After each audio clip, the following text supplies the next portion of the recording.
Hey everyone, Chris here. Today I've got a quick unboxing of something small but quite interesting, the Baseus PicoGo Charger. I actually bought this a while ago, and what caught my attention wasn't just the phone charging part, but the extendable cable you can use to power extra devices when needed. And since I generally trust Baseus product, I thought, why not give it a try? The plan is to keep this permanently on my desk as a little dock station and extra power supply when needed. According to the specs, it offers 15 watts wireless charging and up to 67 watts via USB-C. I know some people want even more, but honestly, for my setup that's more than enough. And remember, slower charging is usually healthier for your batteries anyway. Let's open it up. Unfortunately, there's still quite a lot of plastic packaging inside. Personally, I prefer 100% paper packaging. Hopefully, Baseus will move in that direction soon. And inside we have a double-sided pad to glue it to the desk, the charger itself, a USB-C cable, which is actually angled, very nice touch, and the usual paperwork with Baseus stickers containing Baseus men. The pad is meant to hold the brick in place, but I'm not sure if I will use it. Let's take a closer look.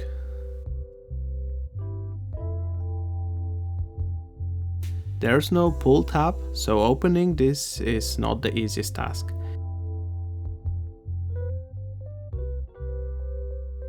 It takes some effort, as you see.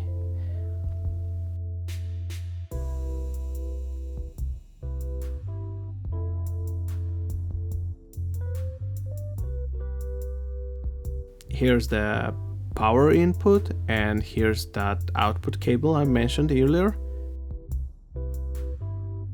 It's magnetic and retractable, so you can hide it when not in use.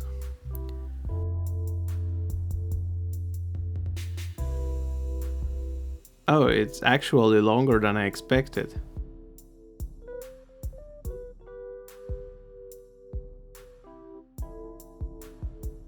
Probably around 50 centimeters.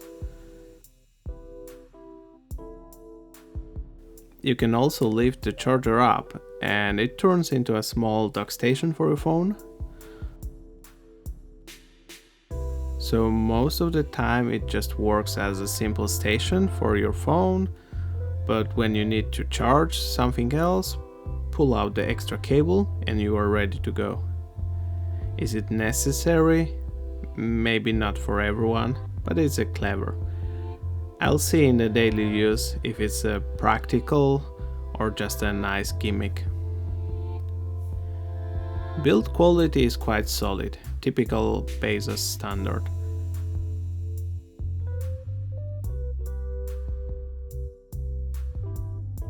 I've got the phone here, let's test it quickly.